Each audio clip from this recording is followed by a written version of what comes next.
Hi everyone, I'm Max, one of the co-founders of the Sustainability Circle. We often get asked how the personal board of advisor format actually works. And honestly, we've tried to explain it in hundreds of conversations over the past year. But it's hard to capture what it really feels like sitting with your group, working through each other's challenges, and really feeling that power of collective insight and shared experiences. So we thought, why not show it? And that's exactly what this video is about. I've teamed up with a few longtime TSC members, and together we're going to give you a rare glimpse into a personal board of advisor session, something that's normally confidential and never shared publicly. Now, before I hand it over to the person raising today's challenge, let me quickly share my screen and walk you through our TSC problem-solving process, the structure that helps us work efficiently together. Here is how the sprint works. It's a simple 5-step process we use to tackle real challenges as a group. In step 1, the person in the spotlight shares the challenge. They explain what's going on, where they are stuck, what they've already tried, and how the group could support them. This usually takes around 2 minutes, just enough context to work with. Then someone else from the group restates the challenge in their own words. This helps us check if we all understood it and gives the challenge owner a chance to clarify or add anything that might have been missed. Now we move into the discovery phase and ask questions, but only what and how questions. And this is super important. In this phase, we are not giving advice yet. We're putting ourselves into the shoes of the person and act like consultants. And to be honest, this is also where most of the coaching happens, because the right question at the right time can unlock a lot, giving the challenge owner a fresh perspective and uncovering angles they might have not been thinking about. Then, after we've explored the challenge in more depth, we move into sharing. Here is where we tap into the collective intelligence of the group, offering short, also sharp reflections, relevant tools, or things we've seen work before and that could be helpful for the person. And here it's not about, hey, you should be doing this. It's about sharing what might be useful. And finally, the person in the spotlight wraps up. They summarize what they are taking away from the session and commit to one small action they'll take until our next personal board of advisor session, so that then we can also act as accountability partners. Now, let's see how it works in action. I'll hand it over to Jamie, who kindly can introduce himself and then walk us through his challenge, stating what it's about, why it matters, what you've already tried, and how the group can help you move forward. Jamie, take it away. Thanks, Max, and hi, everyone. It's super nice to meet you. I'm Jamie. I'm the sustainability leader for Volt. So we are a quick commerce delivery platform operating in 32 countries. If you've ever ordered a pizza or a hamburger online and it was delivered by somebody on a bicycle, it's probably something, it might have even been delivered by Volt, but really exciting and fun environment to work in. I'm sure we'll get into the details, but the challenge that I've prepared for you today is something that that has been something we've been struggling with for a little while. And I mean, I can tell you a little bit more about why, but I've called it the missing middle. How do you embed sustainability into the core operations of the business? So I'm going to read it because I think I wrote it pretty eloquently before. But at Volt, we're working to embed sustainability into the culture of the organization. We're a really young company. We're only about 10 years old. We have about 15,000 people working with us in the office today. And the view is that sustainability is not just a set of reporting requirements, but it's like a core value for the organization that should drive decisions across different functions. And because we have a rather young leadership team, I think we've managed to build really strong engagement with them. They actively support our strategy. They sponsor different parts of our strategy. They're super involved. And I think we've also been able to garner quite a lot of support from the grassroots parts of the organization. The employees working on the ground, doing stuff are super engaged. They want to participate. Also a very young population. However, and this is interesting for me, but a key layer of the organization, which is the middle manager, so in some cases directors, in some cases senior managers, they are consistently difficult to work with. I think my hypothesis has been that if you look at the history of business schools, at some point they started offering sustainability training, and it's the people who are just before that didn't get that training who don't necessarily believe in it. They haven't focused on it in their career. They're the ones, despite the fact that their bosses are very interested in asking them to work on stuff. They're the ones that are saying like, nah, it's not a priority. They have different KPIs that tend to focus a lot on short-term business metrics. And as a result, it becomes harder for us to actually get programs off the ground. So my challenge is, or my questions to you is like, how do you think we should be engaging with some of these middle managers in a way that aligns with their business targets rather than competes with them? What tools or incentives or structures have you thought about, or have you maybe had success with to embed accountability for sustainability in that middle management layer? How do you make them champions, right? How do you do that without alienating them? And then if you were me, how would you adapt your approach if certain teams are more metrics driven while others are more mission driven or creative? Perfect. Thanks so much, Jamie. Now let me look into the round of participants. Who wants to restate the challenge in their own words? I'll have a go. Sure. So thank you, Jamie. So reflecting back on what I've heard, just to make sure we're all aligned. So you're working very hard to embed sustainability into the day-to-day rhythm of your organization. Now, leadership is supportive, the employees are engaged, and the problem is the middle managers somehow remain a bottleneck. They seem to be prioritizing short-term KPIs and often treat sustainability as maybe someone else's responsibility. And it seems that you don't have formal authority over them, and you've already tried a few approaches, but now you're looking for new ways to influence and empower this layer so that they become active drivers and not blockers of your company's sustainability agenda. Does that sound right? Or is there anything you'd like to add or clarify? That is correct. Thanks, Nadim. That's actually a very nice summary. Cool. All right. I think then we are already set to go into stage 3 and discover the challenge. So let's ask what and how questions, put ourselves into the shoes of Jamie, and let's refrain from giving advice yet. Andra, I see your hand raised. Go ahead. Of course, no, thank you. I want to know what role do middle managers and directors play in the implementation of sustainability in order to be able to recommend you a little bit later what are the types of initiatives that you can drive? Yeah, it's a great question, Sandra. So, I mean, I think at Volt, what we like to look at is, or the way we talk about leadership is a position of service. So, we do have a corporate strategy, and the corporate strategy does include sustainability. The middle managers, so the directors and the people who are actually running business units, are a core part of us being able to get stuff off the ground. So we need to work with them. And I think that we've been very successful in motivating the leadership team to agree to do stuff, but then it needs to sort of cascade down and actually be put on those individuals' list as a directive. And I think the culture at Volt is sometimes such that we don't necessarily tell people what to do. So then it becomes this weird dynamic where the leadership team has said, yes, we should do this, go talk to this person to get them to help you with it. And then when you do that, they're kind of like, yeah, but we have a lot of other priorities. It's a big plan. Like, we'll look at it when we have time. Does that help to answer the question? Yeah, no, it makes a lot of sense. Thank you. You said that there was that that sustainability existed in the company strategy.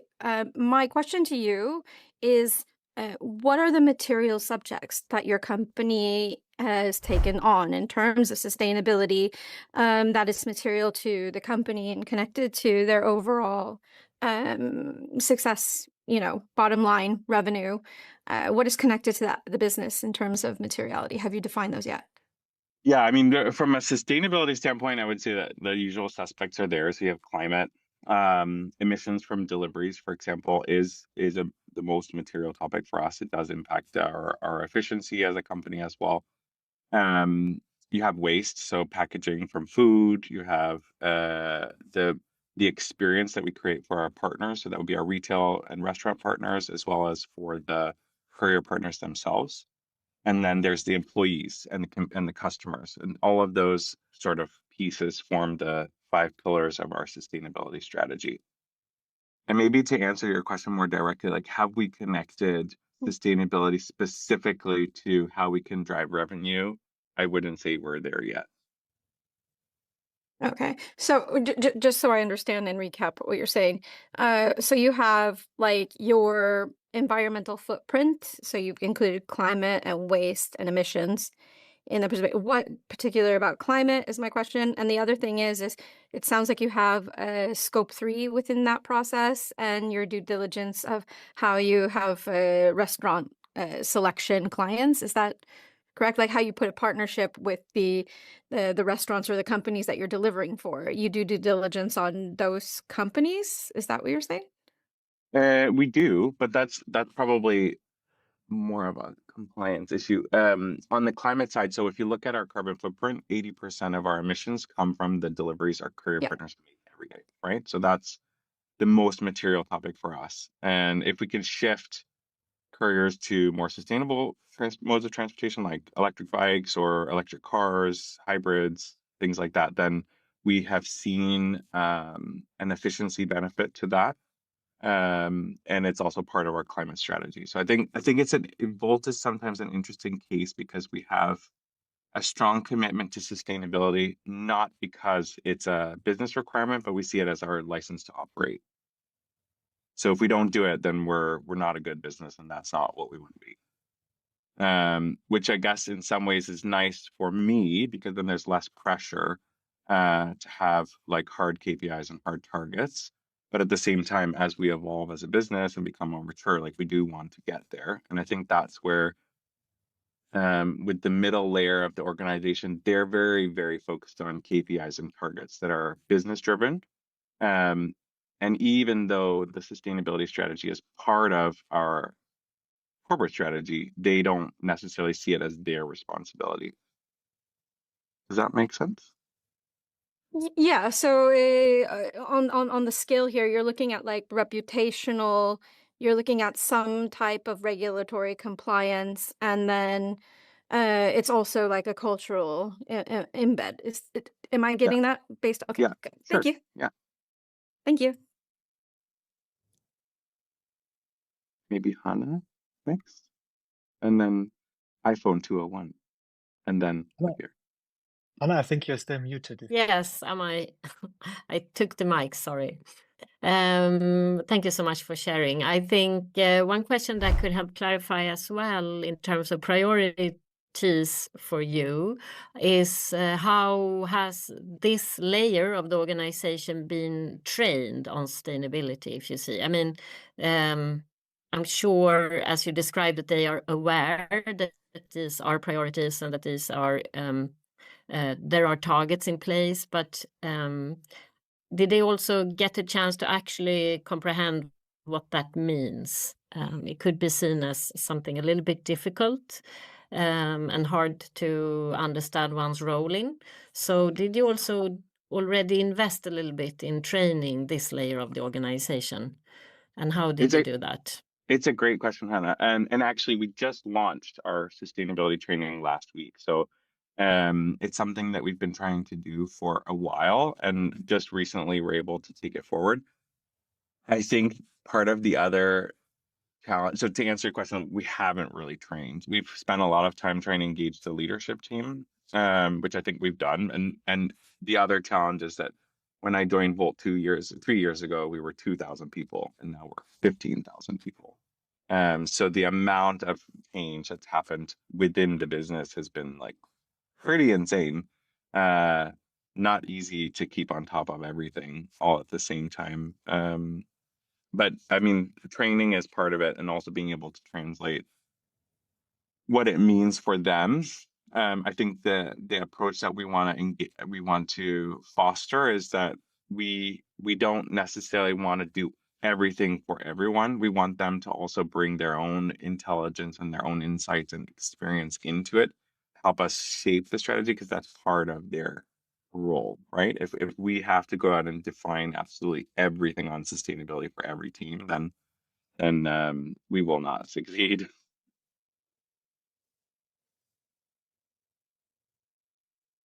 Oh, yeah. Yeah, thank you. Okay, thank Makes you. sense. Thank you. Thanks, Jamie. The question on my side probably is quite related with what just Hannah asked, but probably a step earlier, which is how this layer of the organization, I mean, how the sustainability strategy of the company has been communicated to this layer of the organization. If there has been something ad hoc or part of global communication. Yeah, good question. Thanks, Javier. I think we have been quite visible internally. So we've done all of the all hands calls. We send out monthly newsletters. We have engaged I would say the high priority teams. So teams where, for example, the logistics and operations team, we've spent a lot of time engaging with most of the layers of that organization. But then the other teams, we've sort of left by the wayside because the team has always been quite small. Like 2 years ago, it was just me. Now we have a small team of people actually working on stuff, so there's more capacity to do that.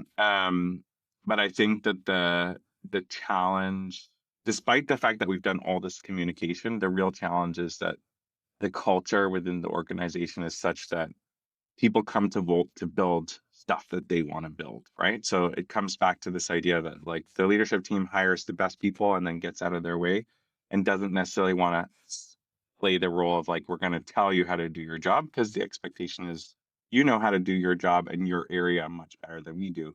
And then that gives them so much autonomy to an extent that we have to then negotiate that every piece, every single one ad hoc, and that's just really hard because of the amount of resources that would be required to do that. We would spend 90% of our time just training people and not actually do anything. And the general view at Volt is like the leadership team really wants us to show progress and do stuff. So that's why we've over-indexed on actually running pilots, organizing programs, building plans, and implementing them as a way to show credibility and build trust, and then also hopefully bring in more people to join our revolution, if you will. Okay, clear. Thank you. How have you involved this middle management in shaping what you want to do, and what might shift if they felt they co-created parts of what you want them to achieve? So the interesting thing is that several of the business unit leaders are actually sustainability champions for us in our strategy. And we are, I think, we have tried a lot of different ways to engage them, Nadine. We've had monthly steering committee meetings. We've set up working pods on different aspects of the work. So real estate, for example. We've tried to embed sustainability people into those teams and have them own key accountabilities for the work that we need to do. And I wouldn't say that any of those solutions have really worked very well. I think it comes back to this like short-term focus, maybe too many priorities. I think to a degree you could argue that like no direction, lots of support, but no direction sometimes from the leadership team also makes it harder for people to prioritize what they want to work on. And we've sort of taken the approach that we go with gravity. Like when there is an opportunity to do something, we will take advantage of that opportunity, because that's part of the process of building engagement is, hey, look at what we've done with somebody else. But if there's a silver bullet, I would love to know what it is, because I haven't found it yet. Nice. So is there any kind of more questions, or should we move into the advice stage? Because then, Sandra, I think you have been first. No, thank you so much. I do have some advice. I know that you're preparing the training, and sometimes it's very tricky to make a one-size-fits-it-all communication. So a couple of things from my side, make it very specific. Yes, start from the general, but then try to go like specific to the role. And the second portion is create role-based exercise. That helps a lot. I've seen that. And mostly on the inclusion on how to implement sustainability strategies according to, I don't know, like engineering teams or sales teams. That's going to allow them to understand if they actually grasp the concepts that you wanted to explain, or if it was just something like, oh, it seems easy, but I don't really know how this looks like in the implementation.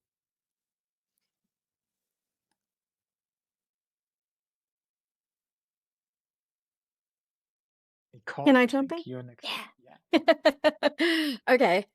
First of all, Jamie, you're doing an amazing job. I just want to say I love all the information that you're giving. It was really comprehensive, and I appreciate the efforts that you're putting in. You're not alone. This happens in a lot of different companies, I would say.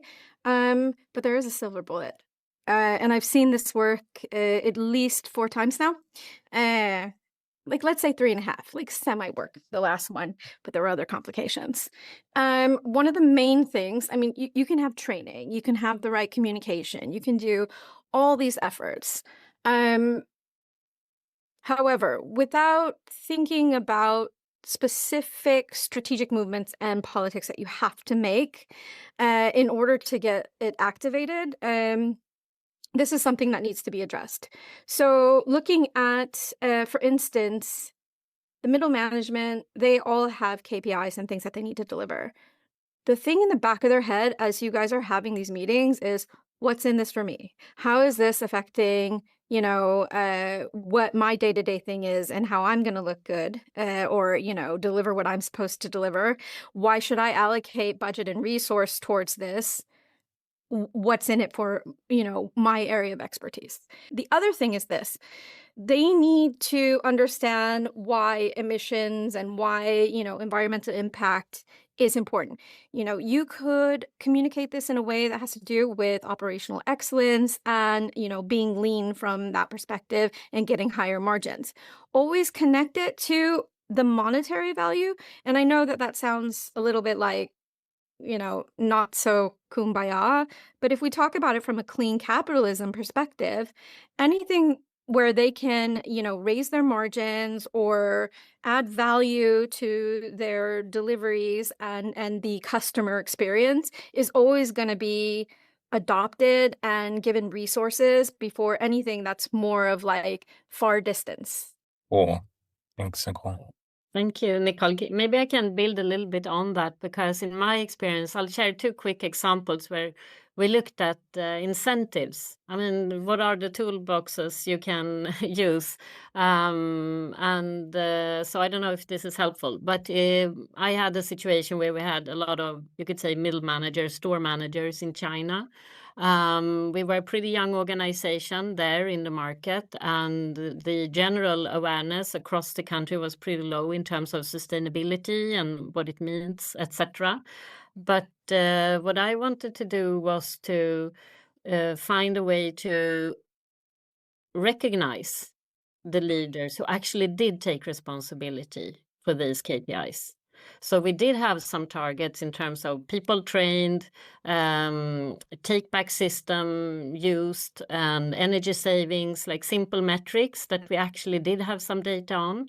And we just combined that into a scoreboard, basically, so that we could award all of those who actually had high performance on those KPIs monthly. We could look at it on a store level, on a district or an area level. They could be even recognized with a diploma in the region. The regional managers could, take a picture with. Actually, sometimes it's pretty human elements to it. So I think it's building on your example, Nicole, as well, that what I would add to what Nicole just shared in terms of that is this is a way those leaders who manage to deliver not only on the business KPIs, but also on the other KPIs, they are are, in a way, greater leaders. The others can be great business people and great managers, but it says something about your ability to lead and motivate people and achieve results and take responsibility. So I do think the sustainability KPIs are actually also signaling where you have leadership and you want it to be visible as well and recognized. My other example is more recently where we do have bonus related targets to scope 3 reductions. And we've had it for years. And the scope 3 just kept increasing because it was pretty linked to sales and sales growth. And also because my colleagues were in the dark. Like middle management was pretty blind in terms of their performance on a daily and weekly basis when it comes to CO2 reductions.